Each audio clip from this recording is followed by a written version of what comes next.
ju e prekët dhe thatë që kur ishit e vogël, shikoni dhe miqtë e babait. Babai juaj është një emër shumë i njohur për të gjithë shqiptarët, zoti Sabri Godo.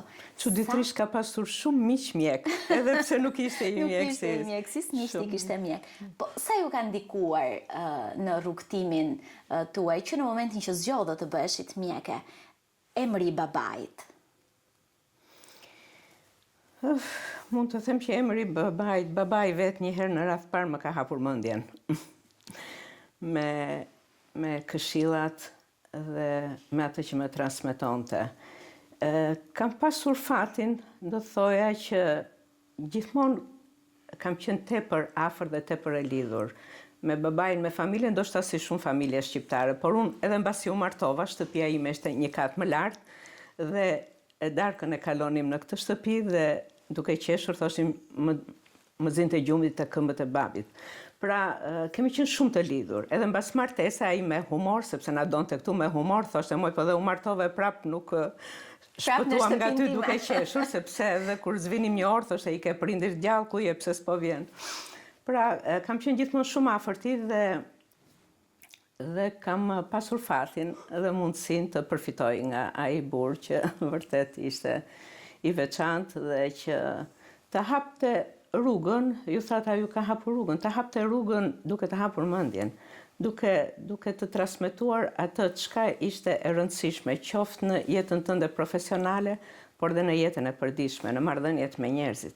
Mua më kujtohet kur kam filluar punë fillimisht, kuptohet isha ndryshe, tash jam një njerëz shumë më e urtë dhe shumë më e qetë dhe shumë më zemërgjër, pranoj shumë.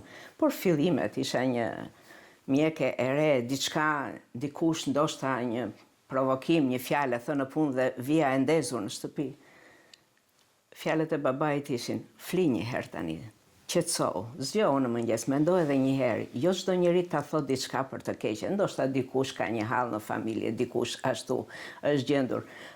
Më transmetonte gjithmonë të isha zemërgjër, por absolutisht duke ruajtur, duke mos cënuar dinjitetin dhe personalitetin. Dhe më thoshte, i zemërgjër me njerëzit, por mos lejo që dikush të përfitoj nga kjo.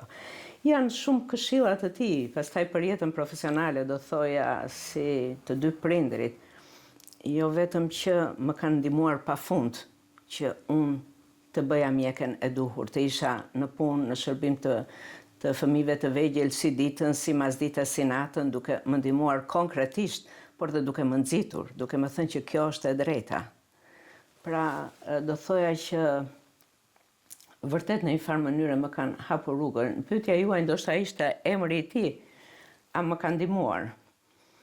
Shiko, do thoja, ndoshta nuk do t'ishte e drejtë të thoja jo në kuptimin që dhe unë kisha kënaqësinë kur do më pyesnin kush je, si quhesh, sepse kjo pyetje do pasojë po çfarë ke Sabri Godo? Dhe një pesh për ju. Jo, dua të them dhe për mua ishte jo vetëm krenari, po në çastin që thoja që po është babai im, e ndjeja që shikohesha më me simpati, më me dashamirësi, me një paragjykim pozitiv, do thosha që do jetë dhe kjo e mençur dhe e mirë si jati.